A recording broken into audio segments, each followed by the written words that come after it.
From the remnants of Janus City comes a broadcast that will shake the Empire to its core. Rogue One Radio will discuss all things Star Wars and all things in the nerd culture, in and out of the galaxy far, far away.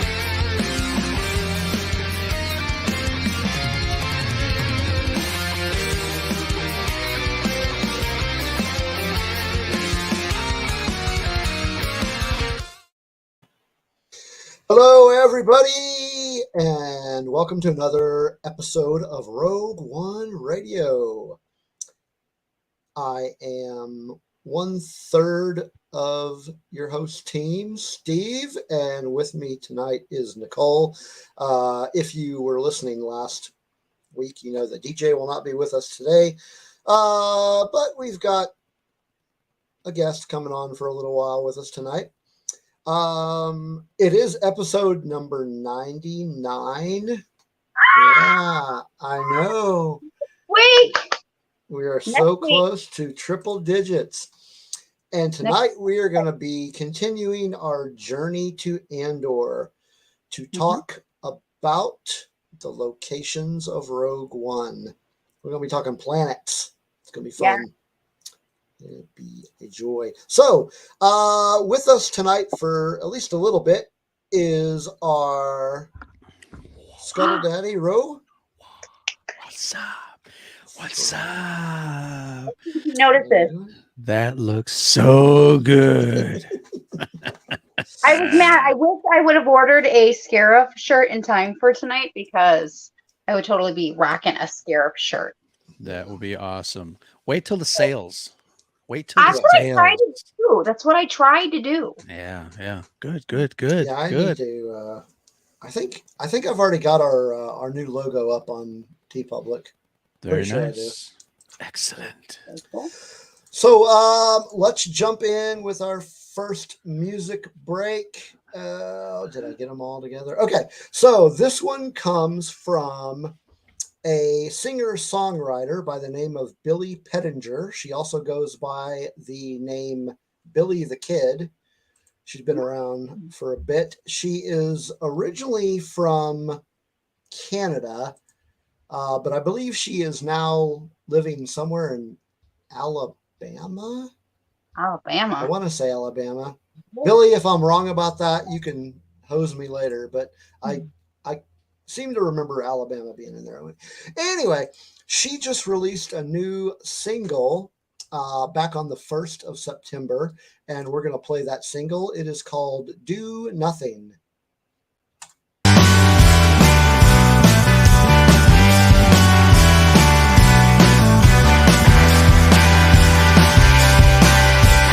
I don't feel any better knowing that you got my letter and you're meant to write back.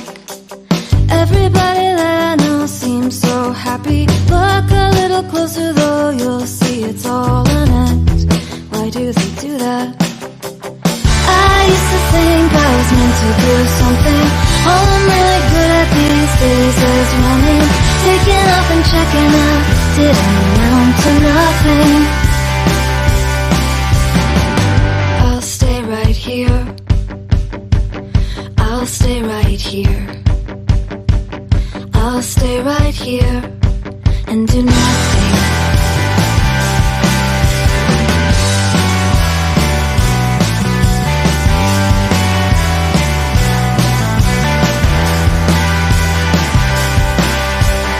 Somebody tell me I was dreaming. Any minute now I look up at the ceiling and I'll start to laugh.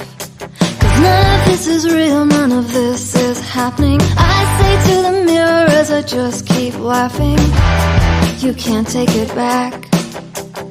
I used to think I was meant to do something. All I'm really good at these days is running, taking off and checking out. Didn't amount to nothing. I'll stay right here. I'll stay right here. I'll stay right here and do nothing. Let's stay right here. Wanna stay right here.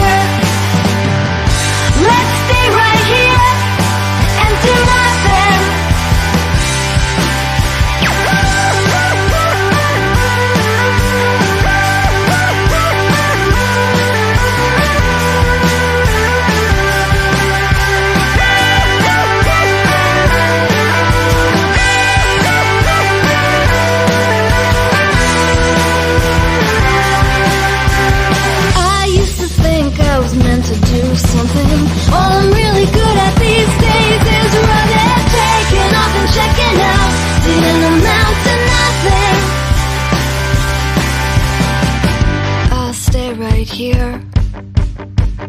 I'll stay right here.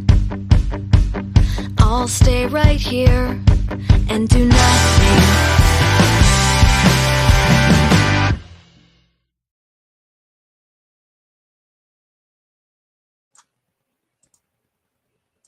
All right. So that was Billy the Kid with Do Nothing. I have to say this, and maybe Ro might be the only person that may or may not know this, because you have to literally live in Illinois or in Chicagoland or have been maybe previous military and been here to know this. In the early 2000s, we actually had a local DJ named, and I want to say did Kiss FM or something, but his name was Billy the Kid also. So Yeah. it's interesting because I'm like, as soon as you said it, I'm like, that's not him. No, that's no, and that's You have to have been here. I know. And, like, listen to the late night and going out to the clubs, and there was also Billy. Yeah. Good song right off the bat. Yeah. Oh yeah. She's good stuff. I like her stuff, and She one of those kind of has kind of sounded a little bit like Cranberries, a little more modern, but yeah, I like that. Yes. good stuff. I Good feel stuff. like Steve's been picking some amazing music lately. Like all the music he's putting is fantastic. We got some more good stuff coming later. Excellent. But man, the chat room is really full today already. Yeah, so that's there's cool. a lot of emojis going on there. So let's see what we got. They were trying to get used and abused off the rails, so you've been warned. Oh, all right. Well, we've been warned. all So right. there's Dragon Buddy is with us, and Kelly's see. with us. I see Amanda. There's Scott of Used and Abused. Scott, Yeah. There's there's Amanda. There's let's see who else we got. DJ's with us. Hey DJ, you need to get in here. Our co-host. Woohoo. Kimberly's in there. There she is. There's Kim. Awesome. So, okay, Ro, what have you been up to this week? Just work. Today was my Friday. I got the next couple of days off. Been trying to schedule some podcast time, but can't coordinate stuff at the moment. So I got a lot of plates spinning. So we'll see what happens. And I visually have it in my head now. There you go. Exactly. And there's some very fun animated GIFs on Twitter that'll go with that comment. But I came home to a wonderful surprise. My co-host and his wife sent me this. Darth Rowe. It's hilarious. Yeah, it's awesome. I didn't get to see your live video yet because I was getting prepared for this, and I was in another podcast earlier. That's cool. Isn't that funny? That is fantastic. I love it. Very cool. That's awesome. Hilarious. You got some amazing co-hosts. I mean, I do too. I do. Man. I mean, I think everybody is amazing here at the Red 5 Network. Look at all this cool stuff I got. Yeah, that's pretty cool. Yeah. Shanti knows that I like beer. Yeah, that mug is pretty nice. Very nice. Cool beans, man. R2 the Icky is in the house. R2 the Icky. One day, have we ever asked him about his name? We call him R2, but R2 the Icky? Ricky? I don't know. Is it Ricky? We got to figure that out. Let's see. You'll have to explain that to us sometime. Yeah, that is a good question. And you were actually on their show last night for their anniversary. Yes, 1 year anniversary after the weekend. Congratulations to them. Very cool. Very cool. So, Ro, do you have any recommendations for our listeners? Any movies, books, or TV shows, or anything that came up in the last week that you'd like to recommend? You know, since we are talking about Rogue One and Road to Andor, I just finished listening to another Red 5 podcast, our buddies over at the Jedi Temple Archives, Rob and Tom.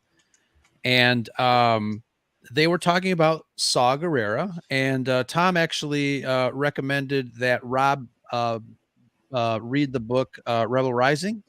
which, I read it when it first came out. I read the physical book, and I think I'm going to reread it again because there you go. It's really a great kind of like a precursor to things that we're going to be exposed to, and obviously Rogue One has a big part of that. But Rebel Rising has a really great storyline between Saw Gerrera and Jyn Erso that I think a lot of people would actually enjoy it. If you can't pick up the physical book, I know it's available on audible.com somewhere. So check it out. Yeah. That's we have a recommendation I would make. I think we've talked about that book a time or two on this show, haven't we, Nicole? I think I have mentioned not only the book, but I think I have now mentioned thrifting almost every week the last couple of weeks or since we started this journey. Well, she has it ready to go to display whenever to pick it up right on the desk. Yeah. So Nicole, did you do any more thrifting this week? Oh, I love that. I know. That's how I found this. It was brand new. Nice. I did any more thrifting this past week. Well, yes, but nothing like Star Wars related. Oh, I have I picked up a Rogue One ship at the thrift store. Ooh, nice. Well, last week I found another book. Hold on, let me show you. This, I don't know if I shared this last week, but if I didn't, I don't think I did. Oh, I did share this, but it was the Guide to Star Wars Universe. Now, this is pre-Disney, but this will actually still help you because it's going to still have all the good stuff and still going to have stuff, that maybe happens. I remember that from last week. Ooh, that's the E-wing, isn't it? Or the U-wing. Nice. Nice. I like that. That's nice. Thought. Very nice. That's a cool show. Nice. $3. See? Yeah. Okay, people, if you don't believe me, you have now seen it. Ro also thrifts just like me. It's fun. That seriously, thrift. It is reuse, reduce, helps everybody. Yeah. Ro. I think probably at least a third of the stuff in here I found at thrift stores. I found so like action figure wise. Yeah. And nice. Yeah, you find a lot of stuff at thrift stores. I don't know who would want to part with Black Series action figures, but I know. But it does happen. Yeah, it does happen. Yeah. But no, well, Nicole would have. Oh, go ahead. Oh, I was just gonna say, I was gonna answer your question already. I was ahead of the game. I've actually been very busy this past week. Well, kind of busy in my own sense. So I haven't had much time to thrift. So this past week, I took some days off to go to our local fair.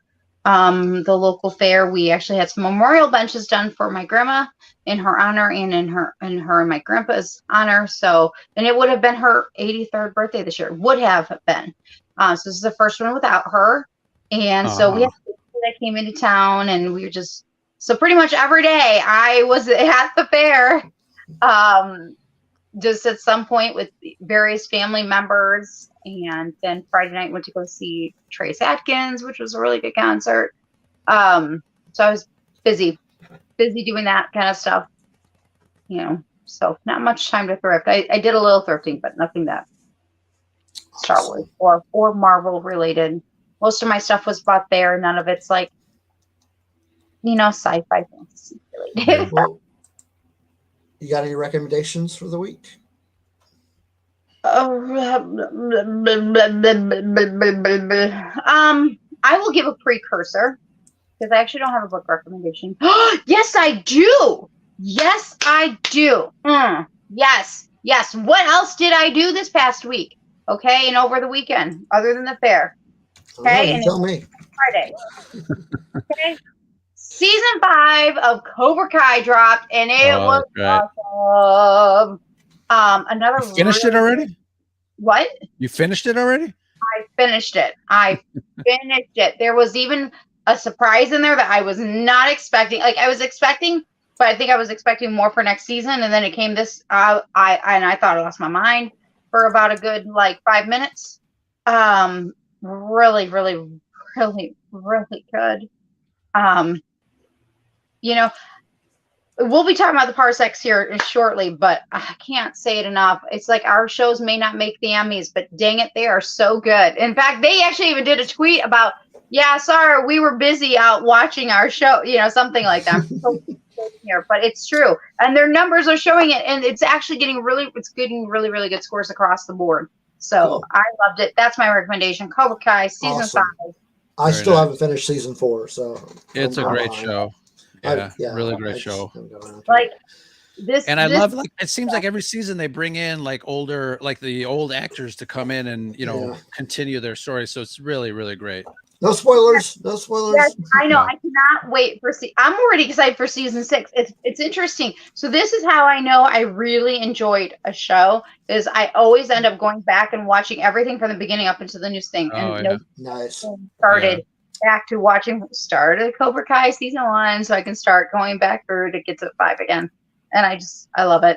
I loved it. So Cobra Kai season 5, if you haven't watched yet, or if you haven't started watching Cobra Kai, you should. You should. Use and abuse. You got to finish that season 1. Scott says he hasn't finished season 1. Karate Kid. Watch the original Karate Kids if you haven't. Cannot say them enough. Oh, yeah. I promised I'd show one more thing that I got at Goodwill to the chat. So hold on a second. You will not believe what I found. Oh, I believe you. I believe you.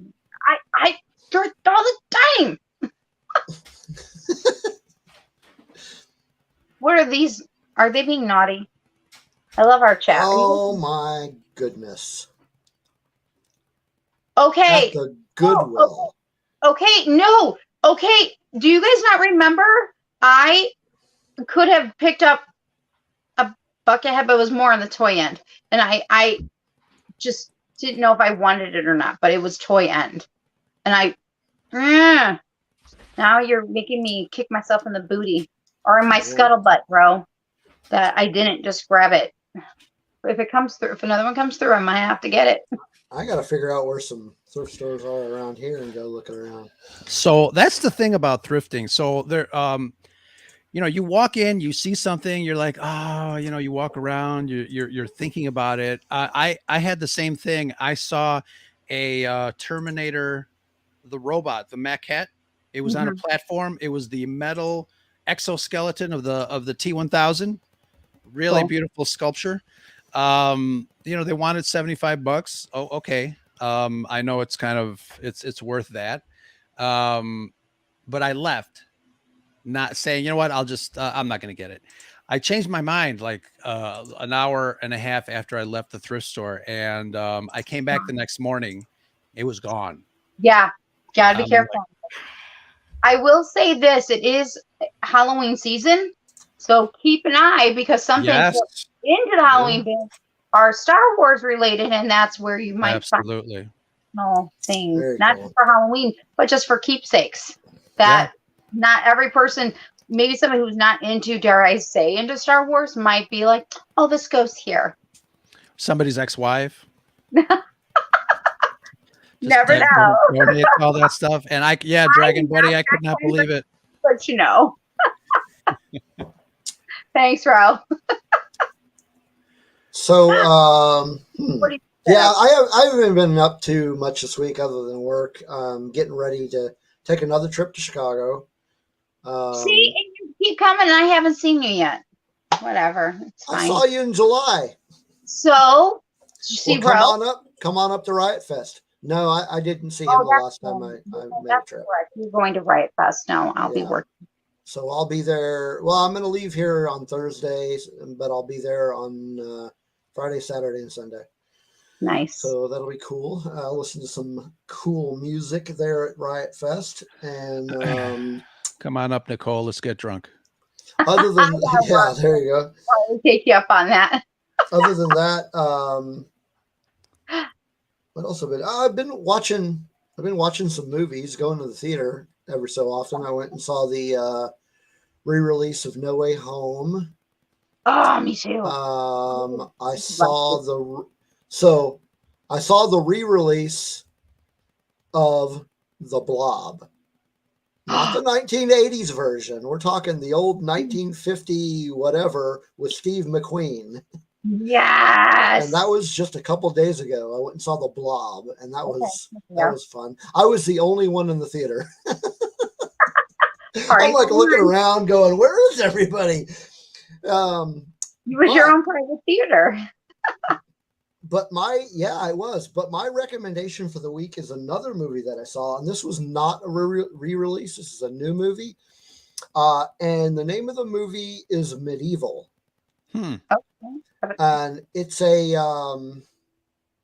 kind of a historical fiction movie about a Bohemian military commander, and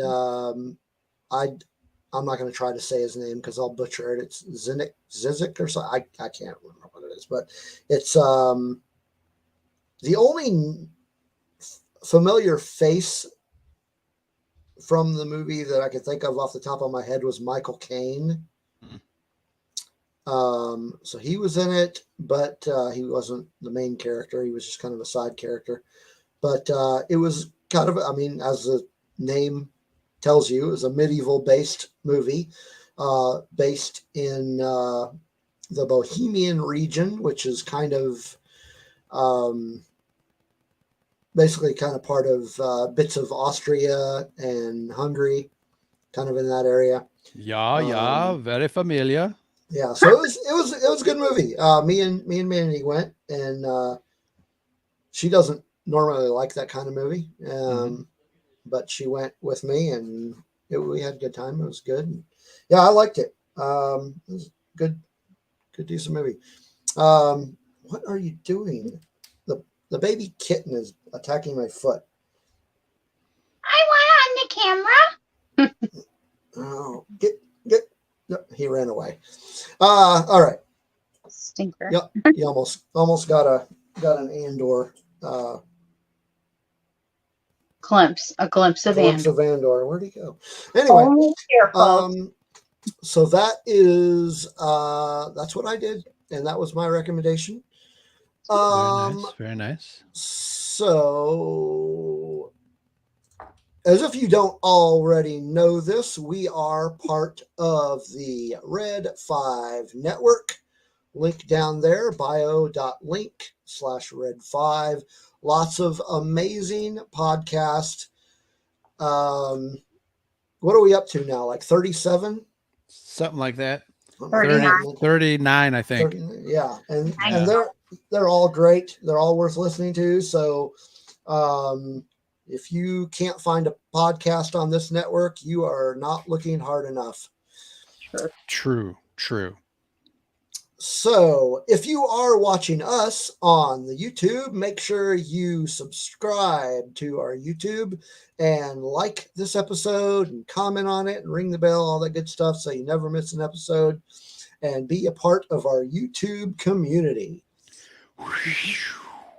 You can also find us on social media, but where can they find us, Nicole? Well, of course, you can find Red 5 Network as well as the Rogue One Radio on Twitter and on Instagram. Yes, at Red 5 Network. And there's also a bio link right on Twitter that you can find the rest of our podcasts as well. I'd also like to include that we also have we are also on Facebook. We have a Discord group as well as Patreon.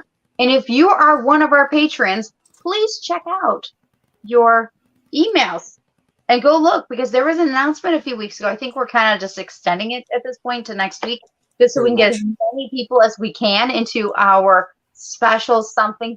And if you know, you know. And if you don't, well, I guess you better sign up for Patreon to find out. So I'm going to throw it back to Steve, because we are going to thank our patrons now. And again, find us on Instagram and on Twitter and on Facebook. Yes, we love all our patrons. We do. And we now get to love one more. We have a new patron to thank on tonight's show. Aren't they lucky that we extended a special announcement from a few weeks ago? Lucky. So our new patron is Amanda. Drum roll. Oh. Yay! Thank you, Amanda. Amanda, who I think is still in the chat with us. I think so. She Last could time be I- lurking. So thank you, Amanda, for becoming our newest patron.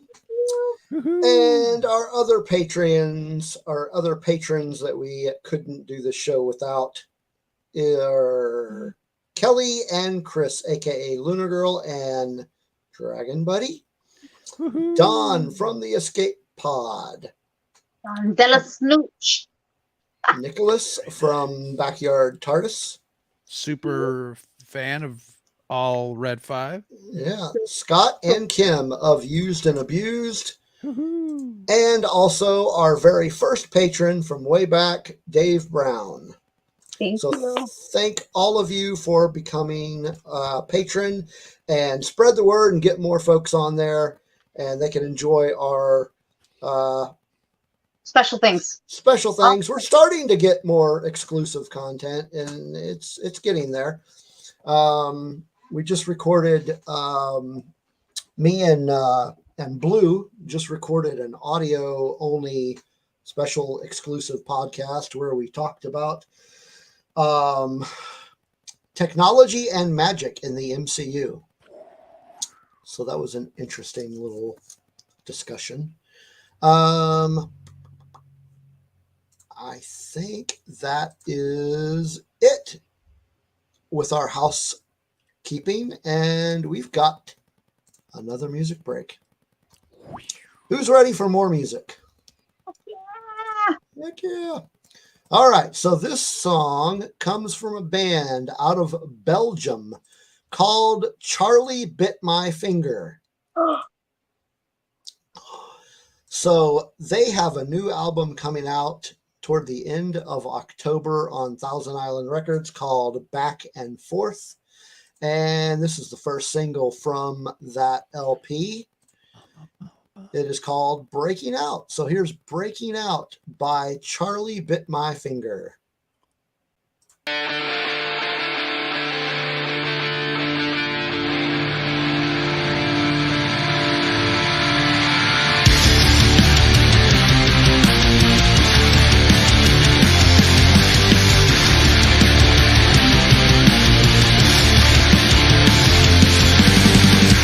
Every day we fight and yell, but I got nobody to tell. For reasons I don't understand, this shit is getting out of hand. Can I live this way?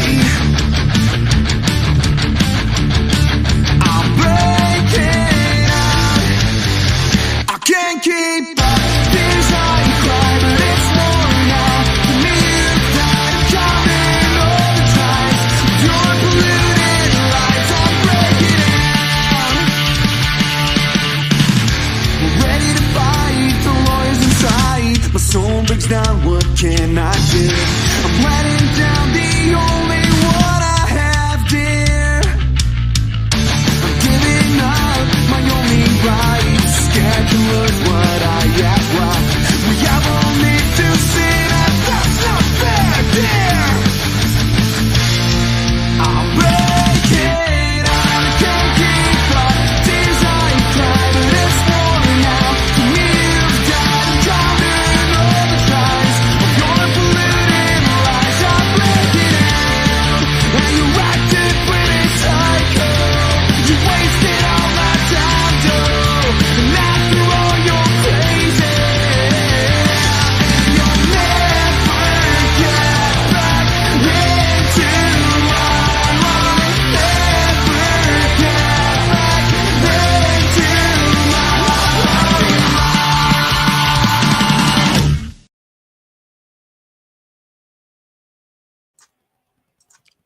All right, that was Charlie Bit My Finger with Breaking Out. Good stuff there. Amanda Yeah, says, nice. reminds me of the music I listened to in high school. Totally. I couldn't tell you. That was too long ago. I just graduated.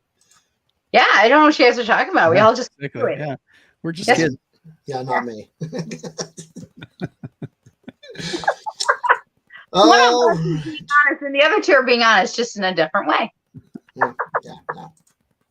Well, I mean, technically, I just graduated a few years ago from college, There you go. but that was what 30 years after I started. All right, I believe we have some news. We do.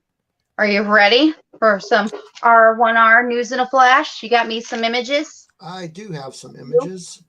We're going to start different today. We are. As soon as that first image gets up there.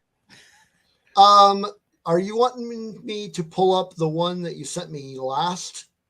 No. Or the batch? Okay. The first batch. Okay, so there we go.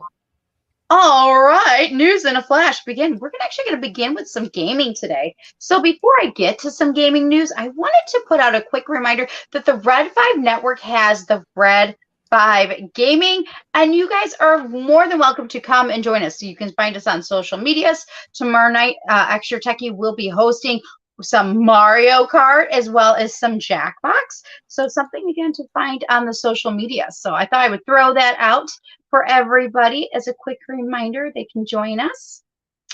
And next up, oh, I'm so excited for this. Happy 37th anniversary to Super Mario Brothers. I am so excited when I realized that today on this date in 1985, Super Mario Brothers came out. It is one of my favorite games and still is. And of course, we have created a bunch of Mario stuff since, including Mario Kart, which is one of my personal favorites. And I even have the 25th anniversary. Yes, I do. And I wish I would have had two because it's kind of worn. Very cool. Very cool. All right. There we go. Okay, so real quick, these are going to be back to back. Coming soon, we had two big things coming out today. Coming soon to both Nintendo Switch and Xbox, GoldenEye 007, as well as The Legend of Zelda, Tears of the Kingdom. I from what I saw, everybody was like really excited today because of the main two that I noticed that kept coming out at me. So I had to share it tonight with everybody because I'm very excited for both of those as well. So yay. And now we're going to switch it up. I did send you one more. We're going to switch it up to some award season stuff. But I want to talk about first about our own There you go. stuff. The Parsec Fan Awards. Again, you can find the Parsec Awards on Twitter and on Instagram. It is put on by the Red 5 Network, but guess what? It is done by the fans, created by the fans, and for the fans. So the fans get to nominate their choices. They get to vote on their choices as soon as the nominations close. There is so much cool stuff about this because I'm about to talk about the Emmys just for a few minutes. And before I talked about the Emmys, I wanted to talk about the real done by the fans, for the fans, because I didn't vote for the Emmys and I probably would have chosen different. Just saying. True. So check out the Parsec Awards, please. And we'll keep you guys updated as we get more and more information about the Parsec Awards. But nominations are out there that you can cast now. That means you, the listener. And actually, sorry. And actually, if you voted once already, I think you have to vote again. There was a little technical glitch. It's not necessarily voting. You're putting in your nominations. Right. Nominations. And then the vote begins. I did mine after the snafu was already fixed. Yeah. That's good. So I'm good. You've already done the Parsec and you think you did it, go back and redo. There was a little bit of an issue. So, yeah. But yeah, so we're going to do a few highlights from the Emmys just so everyone's informed because, that's what we do here. All right. So from the Emmys, I did the drama series. The winner was Succession. Comedy series was Ted Lasso. I did see a few people that, within our realm that likes Ted Lasso. Lead actor, my bad, in a drama was Lee Juja. Did I say that right? Squid Game. Mm-hmm. Lead actress was Zendaya, Euphoria. Now I'm very excited for her, and she looked absolutely gorgeous in her beautiful Valentino dress. Actor Jason Sudeikis also won for Ted Lasso. And for comedy, Gene Smarts for Hack. But now I'm going to get into some sci-fi fantasy stuff that actually happened a few weeks ago, but I saved it for this week because I want to do all the Emmy stuff together.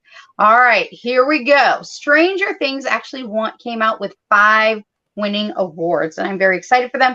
For outstanding prosthetic makeup, outstanding stunt coordination for a drama series. They also won for outstanding music supervision. Well, that doesn't surprise me. I mean, Kate Bush is still probably #1. She's probably still up there in the top 10. Sure. Sound editing and mixing. From Star Wars, the Book of Boba Fett actually won an Emmy. If you guys did not know, they also won for special visual effects. And Marvel also had one underneath their belt with Moon Knight, and they won an Emmy for outstanding sound editing. So we had some in there, but they just didn't come last night. They were a few weeks ago. So, but I was saving it for when we talked about all the Emmys. They separate all the nerd stuff from the regular stuff. That's dumb. Okay. Which is annoying. Yes. It is annoying. And Stranger Things was up for a thing last night, but they didn't get it. I'm like, really? Look at the number. Like, no, I don't believe you. Like, I don't believe them. So, scam. Yeah, that's why I'm really more excited right now, actually, for what we're about to do with the Parsec Awards. Cool. Okay. Beans. Now, this was really, really hard to make a decision. I'm going to do real quick a couple highlights from underneath Disney, Marvel, and Lucasfilm from D23. I wanted to give a shout out real quick to my best friend and my co-admin, Peace Love Disney, because she actually did a really good review. She wrote up a huge review on her blog of all 37 announcements. And so I kind of perused through her review and kind of went, yep, because I didn't have a lot of time to kind of like go to everybody's spots over the weekend or to do a lot of reviewing. So I thank her, and I will be dropping her review in my Twitter later, as well as into our show notes, which I did share with Steve earlier. So you did? Again, yep, I did. I sent it to you earlier in our links. So out from Disney, few things that are coming. Again, this is only a few because again, there was 37 and we'd be here all night.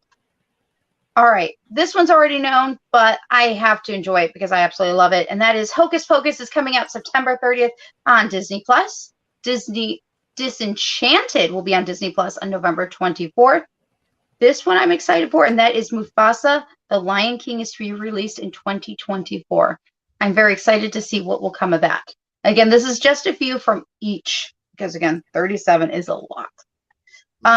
Marvel, I'm so excited for this first announcement because it gave me Universal Monster vibes meets Marvel vibes, and that is Werewolf by Night will be out on October 7th to Disney Plus. I have also heard, if I'm heard correctly with rumor, that it also is somehow related to Moon Knight, possibly. There we go. Excited because Echo will be out in mid-2023. Loki is season 2, also 2023. The one I'm very excited for. Thunderbolts is coming July 26, 2024. We might be doing a Red 5 meetup for that one because that might be near Scarif Con, depending on the timing of everything. Secret Invasions also in 2023. And from Lucasfilm, because I will not leave out our Lucasfilm nor Star Wars, we have Willow that's coming November 30th, 2022.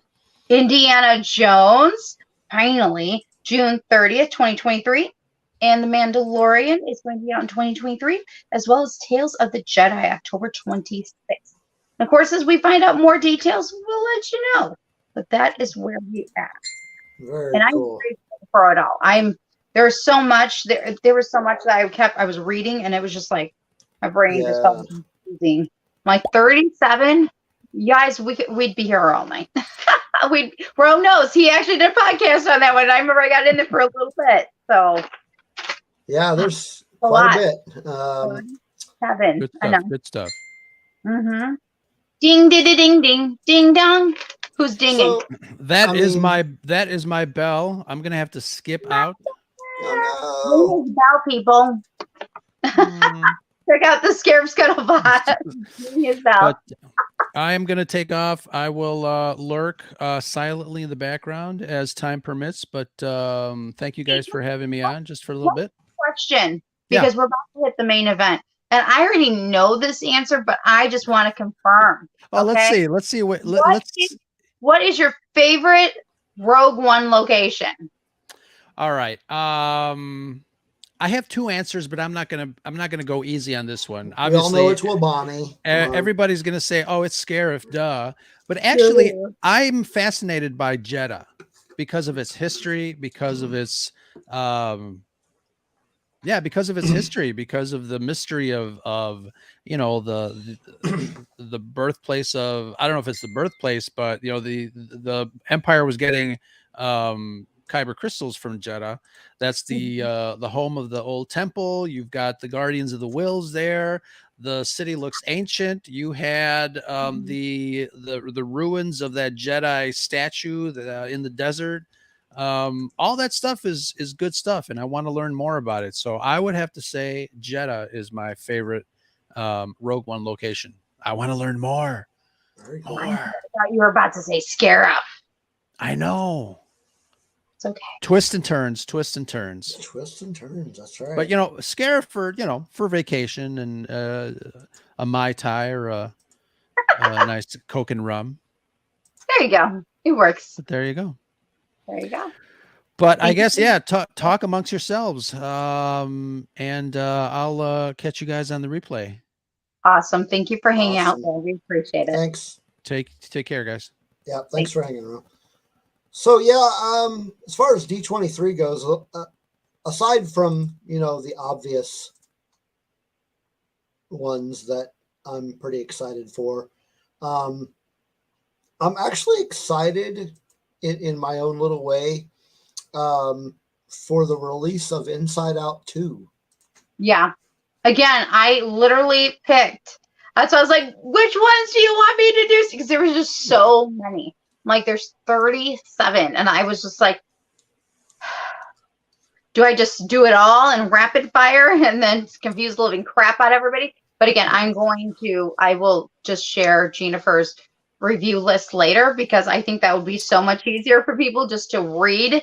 And she's got it very simply wrote out, and it's just done in a very simple format. So it's not like you're like reading a bunch of garble. No, she got straight down to it, and she goes, here it is, people. She did.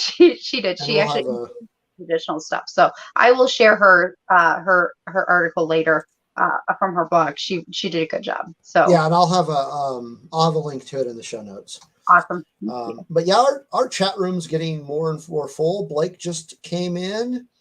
So hi again, Blake. And Kat, aka Vader's Girl. Vader's Girl has made an appearance. I haven't seen her in a bit. I'm excited because I'll be back on Blake's show Dork Wars this weekend with Lunar Girl. Yes. Saturday night, man. Last time DJ was on with me. Sadly, DJ, he's busy. We got it. We love him though. Because we're going to be talking more about Harry Potter. I'm so excited. For those who don't know, Nicholas from Backyard TARDIS is with us. Yay! Yeah, we got a full house in here. And DJ is still in there, but he is not on here talking with us. So what's up with that? Oh, he looks like he's getting ready to leave. He's got to go. Yeah. Bummer. All right. Well, we have one final music break before we jump into our discussion about the planets of Rogue One. So that's going to be lots of fun. Okay, so this band is from Santa Cruz, California, and they are called Give You Nothing. And I don't see anything here about a new album coming out, but they did release a new single just a couple of weeks ago, and that's what we're going to play. So this is Give You Nothing with The Hardest Part. Days you were so young and bold, just a distant memory. Now you sit here fading old, the past is hard to see. If holding on to what you know seems to only hold you down, the hardest part of of letting go is giving up your ground. Hardest part is giving up your ground. From the days you were so young and bold, just a distant memory. Now you sit here braiding old. The past is hard to see. If holding on to what you know seems to only hold you down, the hardest part of letting go is giving up your crown. There's nothing you can say. You'll never change your ways. Your voice fades away. Sliding backward to the past, trying so hard to make it last. Once you were so young and fresh, what's the point to miss the crash? Whoa, you were so young and fresh. Whoa, what's the point to miss the crash? Keep pulling the thread, it unravels all your lies. Your hollow shell becomes what you despise. There's nothing left to say, but to your own dismay, your story fades away. Sliding backward to the past, trying so hard to make it last. Once you were so young and fresh, what's the point to miss the crash? Whoa, you were so young and fresh. Whoa,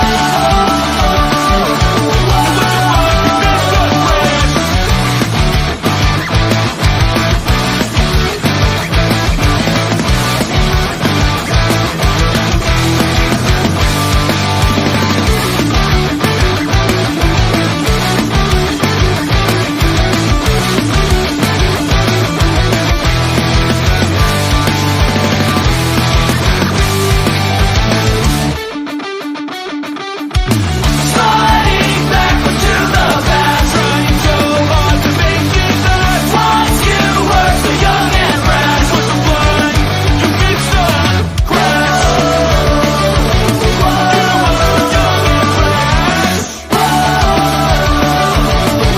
point to miss the crash?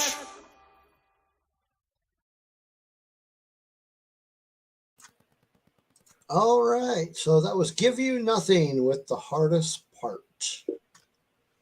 So I want to do a quick reminder to everybody that I've been using the Star Wars Rogue One visual guide. And something really cool about this one that I like in particular is the fact that you can see like the galactic planets, and they actually go over a lot of detail, like lots of detail. I mean, I did have to look up some additional information that because I was just curious about stuff. Mhm. But this book does a really great job of like the visual part and Yeah. the breakdowns and things. So just a quick Yeah. reminder, that's what I've been using. This has been my main go-to. Yeah. So I want to share that one more time. Great book. Great book. He's down at my feet again, but he's sleeping, so I'm not going to pick him up. Okay. So we're going to talk about the planets that we see in Rogue One. So first and foremost, we see Lamu. Yep, which means Lamu. prosperity. Yes, it is a I think it was a Neimoidian word. So of course this is a kind of a farming planet, agricultural, agrarian type planet that Galen and Lyra and Jin go hide out on. And if you've read the book Catalyst, you know that that's where they end up at the end of that book. Spoiler alert. But they are taken there by our good pal Saw Gerrera. And they're hiding out pretty well until somehow Mr. Krennic tracks them down. Yeah. So the planet is kind of a backwoods planet. It's like it's so out of the way that, hey, Joker voice. It's so out of the way that it's not even accessible from the major hyperspace lines. Yeah. Um, You really so do. Yeah, so you got to be looking for this place. It's pretty far out there. It's geographically speaking, it's got mountains and plateaus and volcanoes and beaches and seas, and of course farmlands. And pretty nice little place. Yeah. So everybody, that planet, there it is. Yes, that's right. That's right. It does have the rings, kind of like our Saturn does. Yes, it does. So we don't as far as Star Wars history goes, we don't really hear much about this planet Yet. yet, right? Until the first appearance, I guess canonically speaking, is in Master and Apprentice. Right. And it's just barely mentioned, but really Catalyst is where we first start getting more information about it. And then of course in Rebel Rising, and then of course in Rogue One.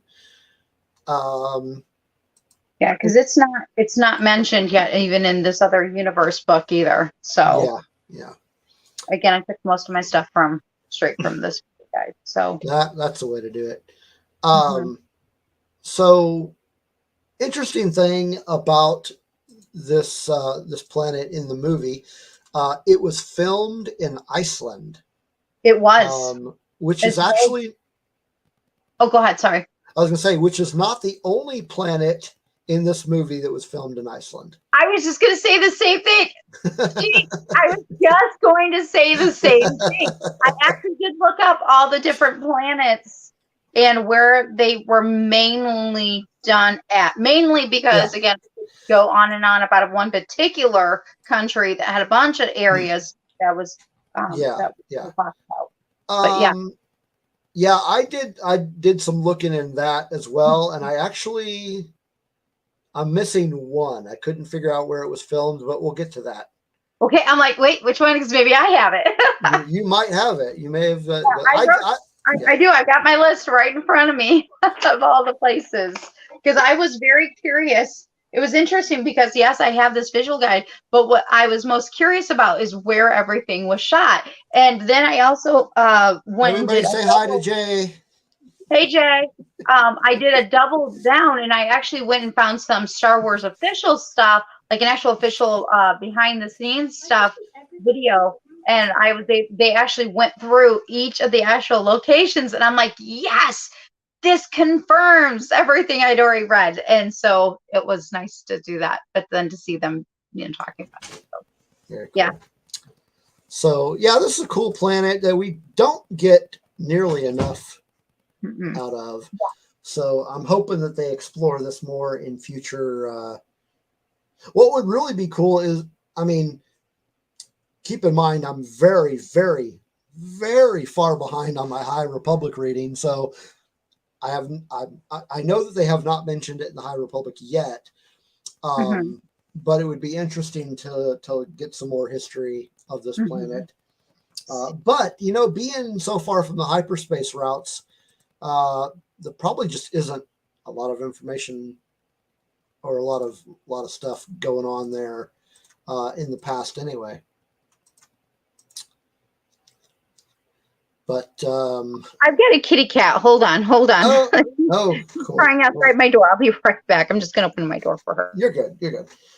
So the second planet that is visited in this movie, we're actually going to skip because it's. We're going to skip. We're going to skip it and come back to it because it's a very important part of the movie, and we don't want to just kind of go through it. But and I'm mentioning Jeddah, but yeah, we're gonna come back to that one. We'll come back to it. We will come back to it. But the third planet that is visited is Wabani, which So I'm going to check your notes as well, but everything that I pulled up says that it was actually filmed at Pinewood Studios. Yes. Okay.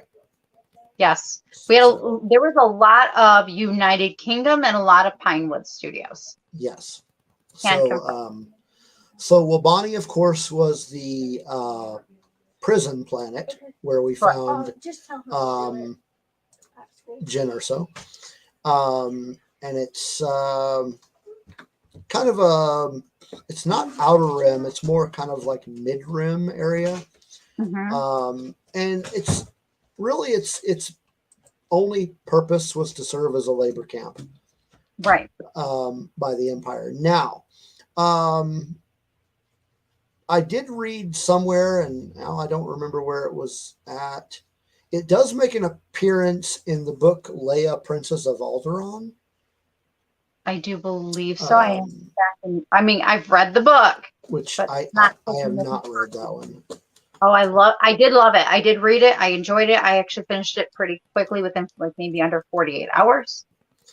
So maybe I should, because I do recommend it. It's really isn't good. it? Who wrote that one? Claudia Gray. Okay, yeah. So I'll definitely should read that one, because I've enjoyed everything I've read from her, especially Lost Stars. But so Wabani there's again not too much going on here. It just serves as this is where Jen is and gets rescued. And not really a whole lot to say about this detention center and labor camp. It was there. We know the importance. It was labor camp. Yeah, it was. I mean, talk about labor camps. Yeah, they suck. Planet. Know it. Exactly. They suck. We already know that. So, yeah, prison planet. So there you go.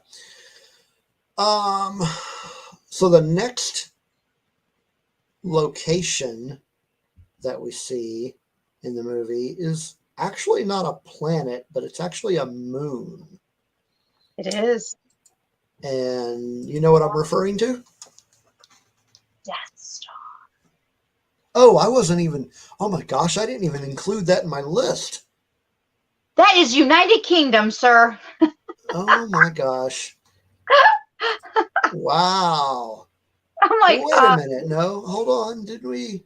And I did get that confirmed through the Star Wars video. I did find that was actually brought out by Star Wars. So I was very interesting. So, yeah, I didn't even include that because it actually wasn't in the list that I pulled up off of. I don't remember where I pulled it off of. It didn't even mention the Death Star as a location.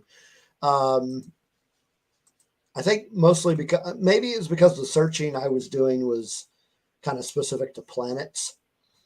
I was doing a little bit of both. Yeah. Which confuses me, because if I was looking for only planets, this other one that I was mentioning shouldn't have come up, because technically it's a moon. But okay, so the Death Star, obviously. Well, I didn't important piece of in my searches. I'll tell you about it later. How I was searching stuff. But no, the moon I was referring to was Yavin 4. Oh, Yavin, yes. But you're right, that does show up after the Death Star, which is technically, but that's no moon. And Dragon Buddy is right. Jeddah is also a moon, but it is part of it's a location. See, that's what I looked up everything as a location. That makes a lot more sense now. A different word was used, and that I think that's why different things up. Your search skills are much better than mine. So Yavin 4. There is a ton of history behind this place. Not just post Disney, but pre Disney. There was a lot going on in this moon. If you ever read any of the Tales of the Jedi series, and that looks really cool. Tales of the Jedi series comic books, and the old, what they refer to as legends now. A lot of stuff going on there. Naga Sadal, an old Sith Lord, had his base there, and Exar Kun, another old Sith Lord, kind of set up shop there, which always made me wonder, like, after having read that and then looking forward, like, why would the rebellion pick essentially a Sith planet to have their base at? But really cool. I'm going to go ahead and just call it a planet because it's kind of because Yavin is included in my book, my older book. Yeah. I mean, it's a gas giant planet. It's what they called it in here, and it was still in the outer rim. Yeah. Numerous moons orbit the planet. So again, I'm reading out of my universe book because I thought I would just do a quick look. Yeah. Massive temples. That's, kudos that they kept that and they connected it in a really cool way to Rogue One, and from the OT to the new stuff. They did good on that. They did good. They kind of had to, because that was, that was the one where their base was in A New Hope. So they kind of had to connect it to that location. Yeah. But it's a pretty cool looking, planet, moon, whatever you want to call it. Really cool looking location. And where was that one filmed? I wonder if your information is the same as what I pulled up. You know what? I don't have it in front of me. Sorry, I've got cats climbing that's all right. To me right now, and it's. So what I found is that it was filmed at Cardington Airfield, in England, which is United Kingdom, correct? Right, United Kingdom. Right. And there was a lot that was underneath United Kingdom. I remember that. Oh yeah. Well, they did the original trilogy. They did a lot of filming there. But yeah, there was some pretty cool. Amanda, I often forget that it's just a moon. But again, I looked at it as location, so I wasn't thinking about moon nor planet. I looked at it as all location. No. I mean, that's no problem. We are talking about locations, but what's interesting is that there's a lot of locations in Star Wars that take place on moons. Yes. So we mentioned Jeddah is a moon. Yavin 4 is a moon. Endor, it's a moon, where the Ewoks were in Return of the Jedi. A lot of moons that are inhabited. But Yavin 4 is a pretty cool planet. Like Ro was mentioning Jeddah. Jeddah's got a lot of history, but Yavin 4's got a ton of history as well. Yeah. With that being said, why don't we go ahead and jump into Jeddah? Because I'm sure a lot of people have stuff to say about Jeddah. Yeah, Jeddah was, if you don't mind, was done in Jordan, the country of Jordan. Mm-hmm. In an area called Wadi Rum. Yep, beautiful. Yeah. There's something about it, I don't know, that just kind of captures my attention. Yeah. Although the one I'm most excited about is still coming. The one I thought would be Rose's number one, or not number one. One of his. It is still one of his favorites, just differently. So. Interesting thing about that particular filming location is it has been in a lot of movies, not just it's. It was in as far back as Lawrence of Arabia. It was in, what was that? I said that's a good movie. Yeah. It was in the 2000 movie Mission to Mars. Speaking of Mars, it was also in The Martian, with Matt Damon. Yes. And Minutes. Watched it. what's that now? I said it's been a couple of hot minutes since I watched it. Yeah.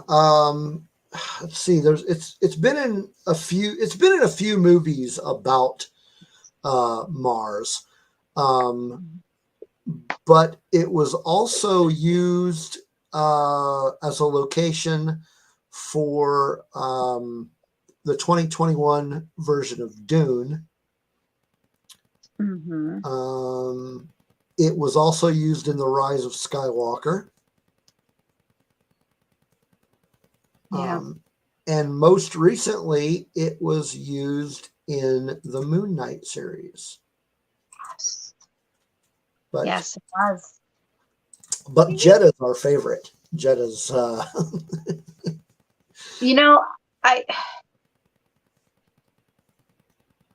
It's just an interesting, unique location, and that's why it's been able to be in so many movies across the spectrum, from Florence of Arabia to now. So what are your thoughts on Jeddah in the movie? Jeddah? There's a mystery to it. Yeah.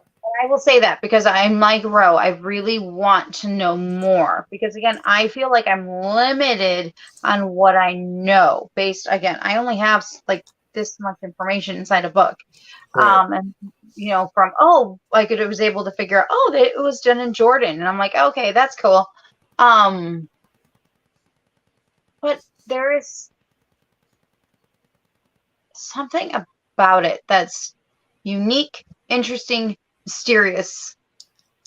But that's what partly I think makes it a good location spot because in that sense, because they're like in hiding in some sense, you know what I mean? Right in plain sight, basically. And I'm trying to think out my words here. And so that's why it kind of worked, It wasn't like, where we had started off with her parents, and the off world, at the same, it was, was it where we're going, which plant we're going to talk about next, or location we're going to talk about next? No, it wasn't the paradise looking. No. So, no. but it gives that mystery feel that, like you want to know more, there's more, and you can almost feel like it's rich in history. Yeah. Its own sense.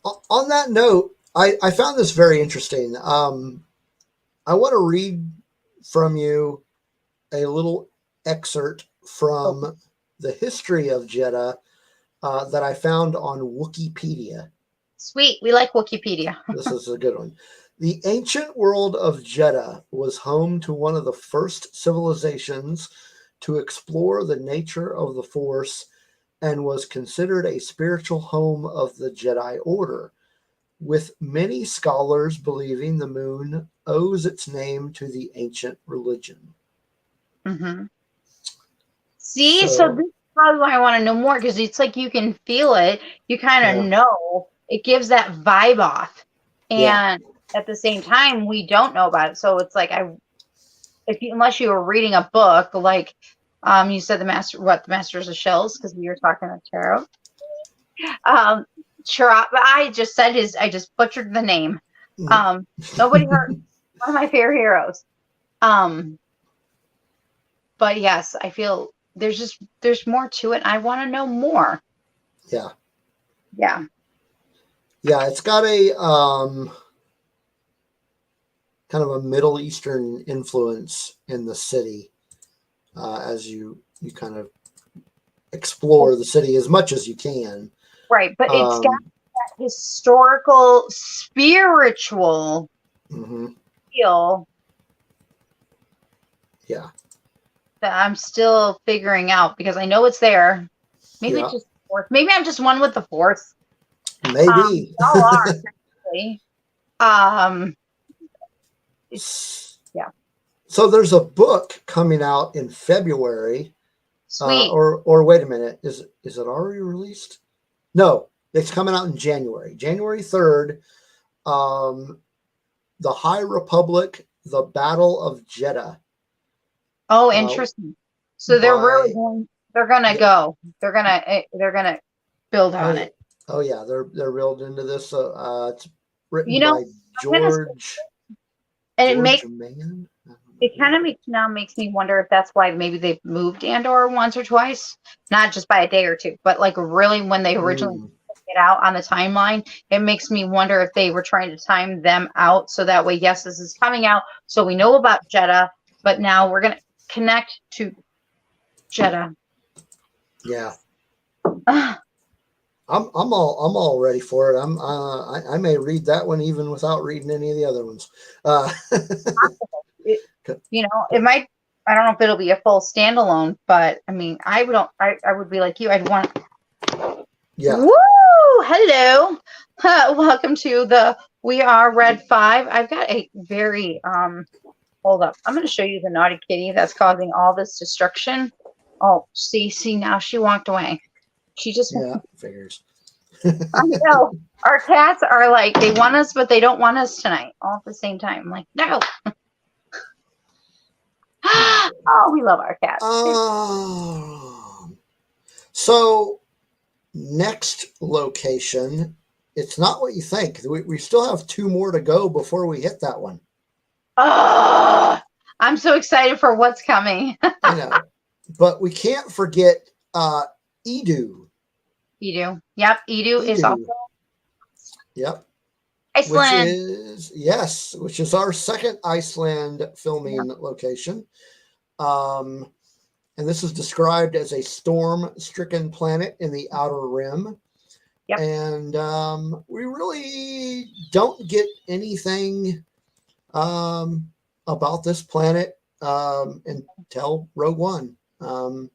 So this is not anything that has been talked about much outside of Rogue One, other than I have like it's mentioned a couple of times in the Dr. Aphra comic book. But what does the visual guide say about Edu? I'm just going to show you guys because it's just a page. That's all it is. It's just a page. There's the planet. Yeah. There it is. Or the moon, whatever. Okay, so this is what it says. Outer Rim territories. It's a mountain terrain. Kind of weird way. Has 1 moon. 2.5 million is the native population. They are safety and security. Detected that most volatile elements of the Death Star's research took place far from the construction of the main battle station itself. The Mountains of Edu, a world owned by Grand Moff Tarkin. Yes, one of my faves. And succeeded to his impervious Tarkin initiative, came to house a top secret high energy conversion laboratory created by director Krennic, that weasel. It was here that Galen Erso led a team of brilliant minds to unlock the secrets of the Kyber crystals. So I think the big thing for me, though, when I think of this, is not the Grand Moff Tarkin and stuff, is the fact that it is home to lots of Kyber crystals. So I think that is what makes this particular planet special and unique to me. My thinking, I think it's the Kyber crystals, and I think that's really, really cool. Darn that weasel Krennic and Moff. Yeah, I mean, it was basically just a research planet. Pretty much. Not much else to it, and we like I said, we don't really get. And the visual guide only has 1 page on it, so it's really doesn't seem like it's that important. More details, but and very specific to the country. That's what I've got. Yeah. Or to that point. So the next one, before we get to the one and I know we're all waiting for, we visit very briefly a planet that goes by the name of Mustafar. or Mustafar. Well, we've kind Yeah. of know about Mustafar because, I mean, Oh, you know what I just realized? I had images for each one of these things. And I didn't show them. So look, there's Lamu. real quick. There's Jeddah. There's Wabani. There's Yavin 4. There's Edu. Nice. I can't believe I forgot to put those in. So Mustafar, we see this fine little piece of landscape. Yes. Nasty little planet, really. Quite interesting that Darth Vader makes his castle there. This is the one where I couldn't find the filming location. I'm seeing. I wasn't even thinking about Mustafar. I'm trying. I don't even know if it's included in this. Yeah, I don't. I do know when I did my, and I'll send the video to you later. The thing that made me that started off on this road, and they didn't include Mustafar. They did not include it. Huh. So let's See, see. because we can all learn. We will all learn together. Here we go. I don't even see a Mustafar included in this book, so it wasn't even on my radar of thinking either. So I wonder if this is another one that was filmed at the studios. It must have been, but it's not included. It is not in this book. That is so odd. I mean, it was in for such a brief amount of time. They talk about going undercover and stuff. They talk about the Empire. They talk about Darth Vader. They talk about like the Death Star, but they do not go into just Mustafar itself. Wow. So, All right. so it was not on my radar. I was like, okay. I mean, we see quite a bit of it in Revenge of the Sith. Yeah, we do. A lot of really important stuff happens there. But not so much in Rogue One. We do see quite a bit of it in the Darth Vader comics. So if you are interested in learning more about this planet, you can find out.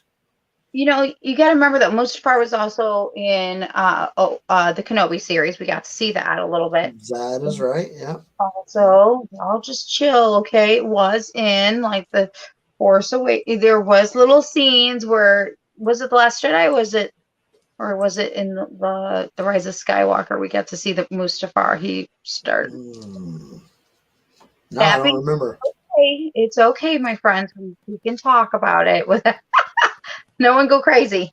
I just wanted to mention that there. But so last but certainly not least, we have yes.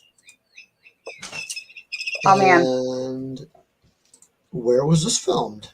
Maldives. Did I say it right? I hope I said it right. That sounds close enough, I think. Yep. It's still in the outer world. It's considered for the oceans and the island chains. It's considered a tropical island, clear oceans. It is considered a planet. It is. And this is another area that we don't really see much until Rogue One, except in the books. There are a couple of mentions of it in the novelization of Solo. It's mentioned. Of course, that came out after Rogue One, so chronologically speaking, Rogue One is still first. And then it was also mentioned in the book Thrawn Treason. which of course is also after Rogue One. Alan's in the chat. Hey, Hey, Alan. Alan, how's it going? Nice to see you. So I have to share something because it's been on my brain since I went to see Rogue One in the theaters, or re-see it again in theaters, which was so awesome. And it hit me this time differently, especially when it came to Scarif. And I've been saving this brain moment for this moment. When I was watching it, it reminded me when they hit those beaches on those oceans at Twinkle Field, it reminded me of Normandy and D-Day.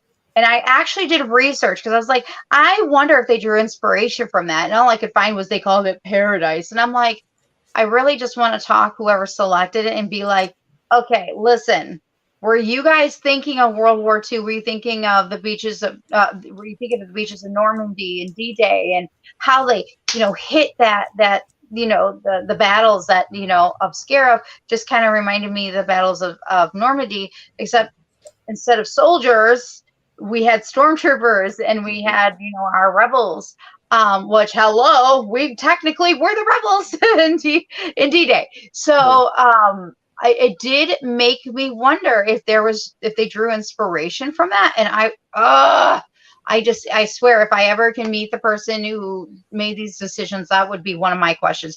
Did you choose this based off of this, or is this why you guys wrote it? Was it wrote because of, because we know a lot of times they write stuff about, Hitler or Nazis and things like that. And at the same time, now it makes me wonder, was that kind of the inspiration for Scarif or for that scene? Not necessarily the planet, but for the scene and how it was wrote, because I had a moment where I'm like, wow, this reminds me of, I wasn't even alive, but yet here I was feeling like, wow, this could just switch it out for soldiers, our real life stuff, and you could almost be there, But this, in World War II people, I get that, but I did have that feel. I did get that feel. But So, very, very important planet in this movie. Right. But that's what makes it more connecting, though, is when you have those moments that you can connect to something and you can kind of, it just changes things. It changes the way you view it or look at it. Because I never thought about it like that. Rogue One's been out for how many years now? And I've seen it in the theaters originally the first time. And I'm just having this thought just recently, like, I wonder, so. Just, never know. Couple of things I just read again on the Wikipedia. Director Gareth Edwards said the planet's nature came about after the crew noticed how George Lucas had been inspired by every theater of World War II except the Pacific Front. So sounds like it may have been based off of some of the Pacific battles. Right.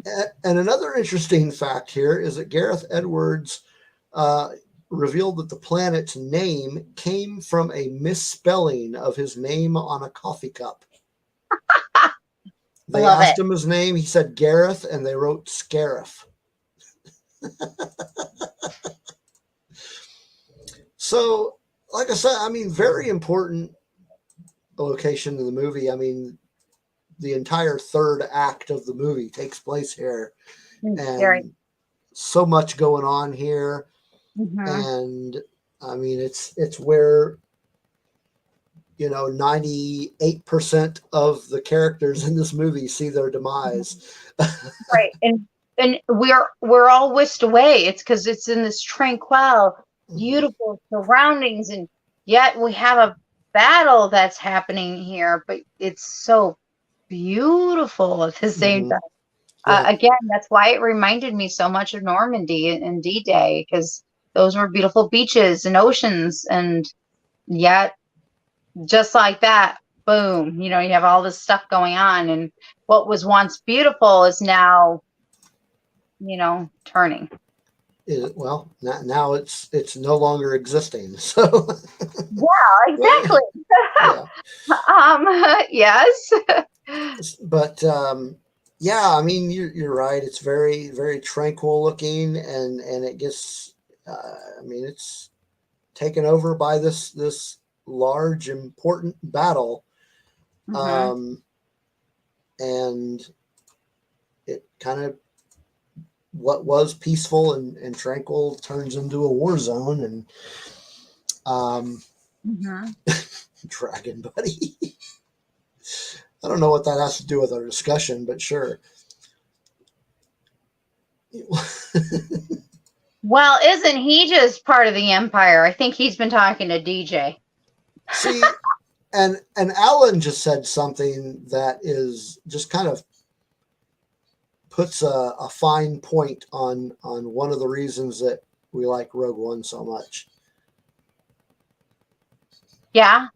Yes. Rogue One put the war in Star Wars, and it really did. I mean, up to that point, we didn't really get much war per se until Return of the Jedi. Agreed. Because you know, up to that, we're just kind of hearing murmurs of things that happened, and in this one, we see what caused you know, the Great Galactic War. What was that? Yep, we get to see that. We get to see what brings it on.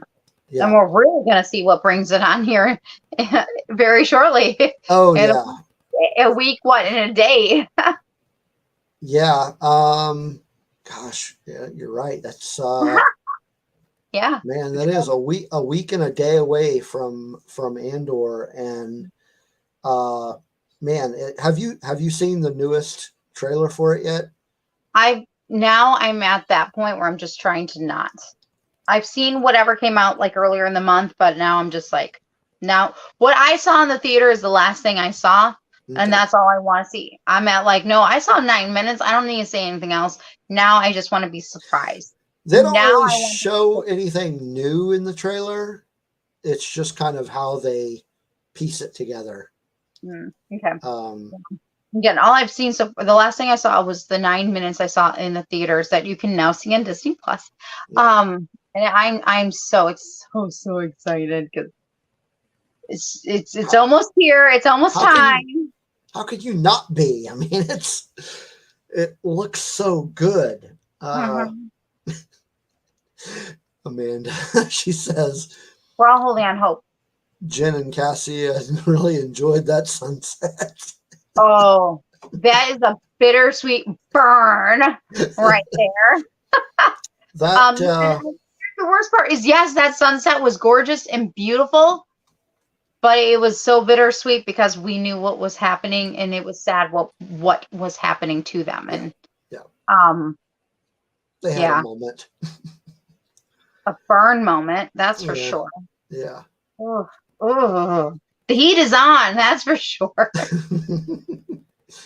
Very cool location, very cool planet. Very important planet to the movie, of course. Darn Krennic, man. Man, he Weasel. But I mean, without that planet, we, you know, chronologically speaking, we would not have the original trilogy. Correct. Correct.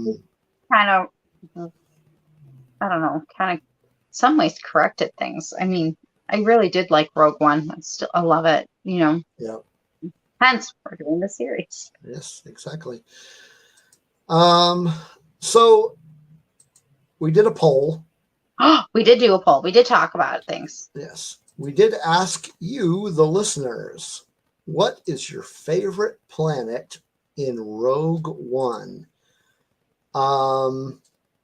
And looking at the results, there wasn't really much of a contest. There was a couple, I mean, there was a vote here and there for other locations. But the one that kind of screamed out ahead was this one, Jeddah. Jeddah. Oh, really? Okay. Yeah. Jeddah won our poll for favorite location. So what is yours? Scarif. Do you have a favorite? Scarif, okay. Even though Very it good. was the one that was the demise. Yeah. I mean, but Jedda's not that far from it, though. Jeddah is like, again, maybe if I knew more, I would pick it. Because I do believe that there's something there that's very spiritual, and I know that I will connect with that, and maybe that's what would put it ahead. Yeah. But maybe we'll see. Maybe it'll change by the end of Andor. Maybe. Same question at the end of Andor. What is your now favorite location? And see if it sets up to be the thing. Yeah. So I mean, I'd have to if we were going with planets that only showed up in Rogue One, I'd have to go Jeddah.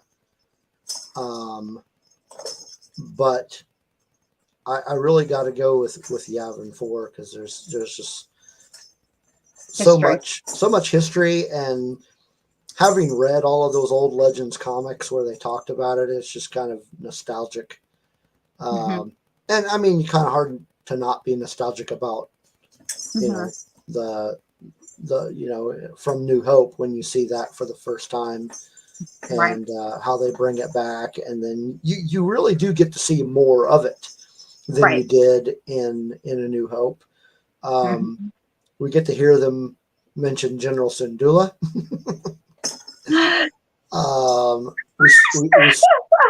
We see Chopper, like just for a brief millisecond, we see Chopper.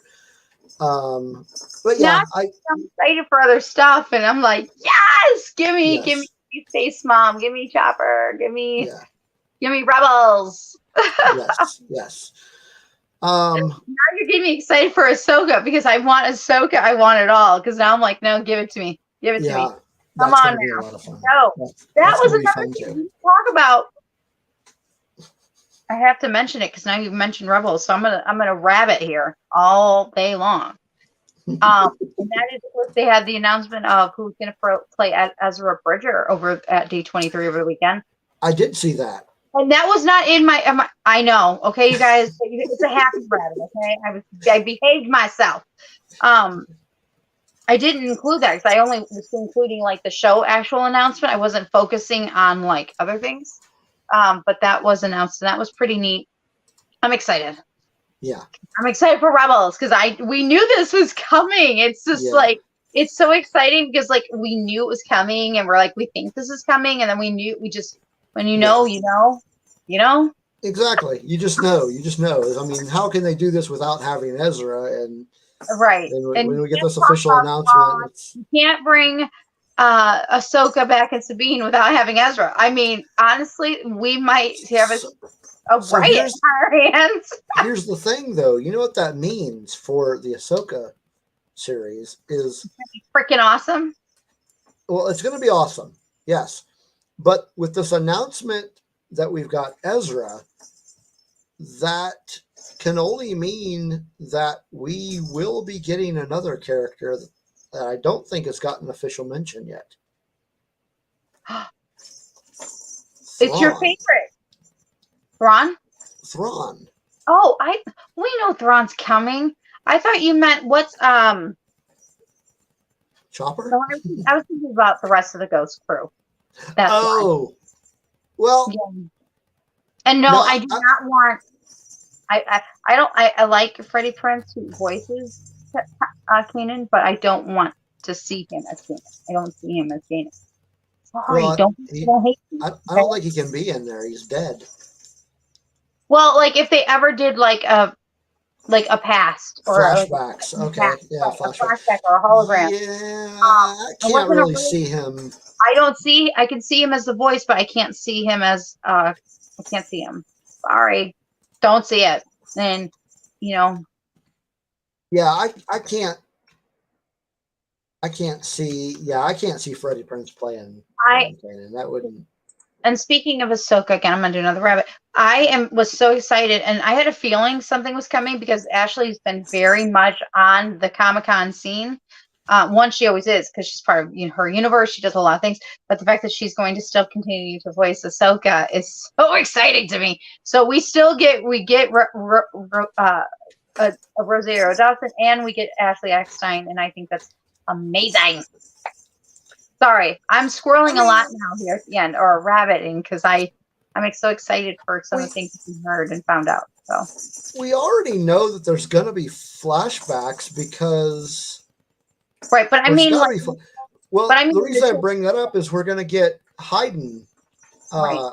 back as Anakin. So, But I meant in the Tales of the Jedi, so I was excited because I'm like, oh yeah. so exciting, yes! And they have been touring together, so I'm like, now it makes sense.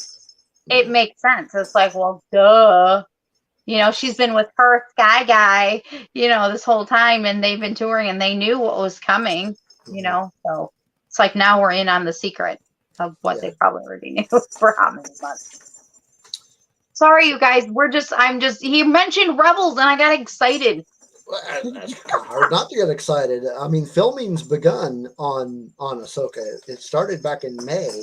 Yeah. So well, now we have Ahsoka and the Tales of the Jedi, so it's just exciting to see it. And while one's animated and one's not, it's still exciting.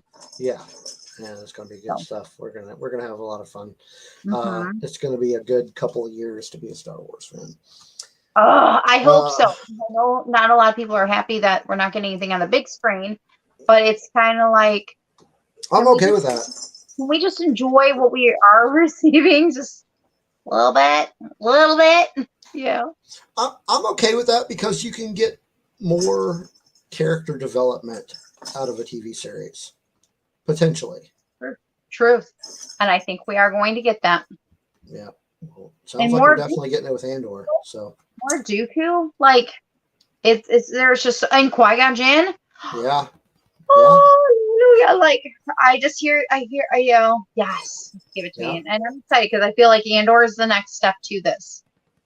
Yep. You know, I'm not sure if they know what they're doing timing wise on things. Per when I was reading off the list earlier, I think they're getting better at it, and I think a lot of them it's because they're trying to move it around like a plate, like getting everything figured out. You know, on that timeline. Jon Favreau, you just need to go talk to Kevin Feige again, okay? Y'all have been through Marvel. Come on now. He can help you. Get on with it. Sure, he was a mentor to him to some degree. So get that timeline. Or we'll be glad to, you can have our Lunar Girl, but I got to bring the Red 5 with you and you got to pay her well. All right. Well, next week. Yes. It's number 100.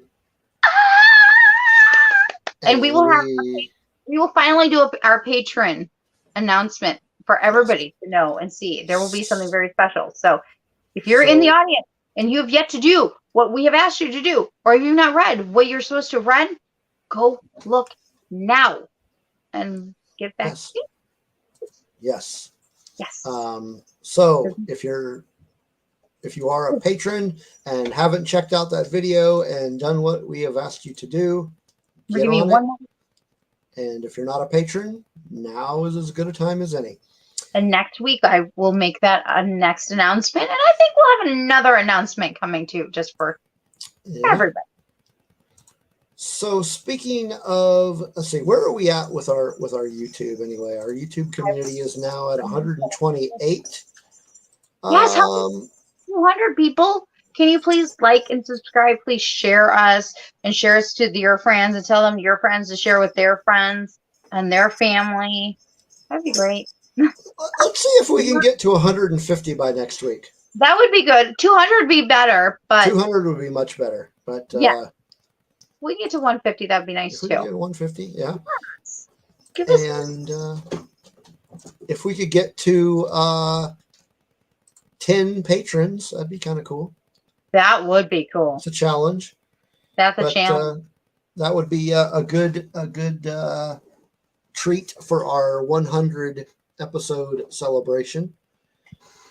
And we have a treat for somebody next week. I'm excited because we only brought back just a little bit of that golden ticket, basically, just a little smidgen.